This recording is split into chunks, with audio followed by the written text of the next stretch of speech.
প্রিয় দর্শক, সাগরে ৩ নম্বর সিংড়া চলতেছে। তারপরেও এই সমস্ত মানুষরা জীবনের ঝুঁকি নিয়ে লাল বুট করে পারাপার হচ্ছে সন্দ্বীপ। তো দেখতে পাচ্ছেন আসলে যে জায়গায় কিনা সার্ভিস বোট, মালের বোট, জাহাজ ছাড়তেছে না কর্তৃপক্ষ, ওই সময় একটা জায়গায় দেখতে পাচ্ছেন লাল বুট করে কিছু অসাধু ব্যক্তিরা যে টাকার বিনিময়ে লাল বোট করে নদী পারাপার করতেছে। তো লাল বোট হচ্ছে একটা ছোট একটা নৌকার মতো। তো এখানে আপনি বসবেন, তো আপনাকে এপার থেকে ওই পারে দিয়ে আসবেন। তো বুঝতে তো পারছেন 10 কিলোমিটার একটি সমুদ্র পথ, যেটা কিনা সার্ভিস করে যাইতে 1 ঘন্টা সময় লাগে, স্পিড বোট করে যাইতে 30 মিনিট সময় লাগে, এরকম একটা। তারপর জাহাজ করে যাইতে কমসে কম 45 মিনিট সময় লাগে।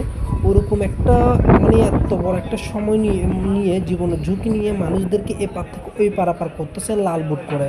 তো দেখতে পাচ্ছেন এটা হচ্ছে সন্দ্বীপ কুমিরা ঘাটের চিত্র, মানে সন্দ্বীপ যাওয়ার আগে কুমিরা ঘাট যেতে হয় চট্টগ্রামে, এই ঘাটের চিত্র। অবশ্যই প্রশাসনের দৃষ্টি আকর্ষণ করতে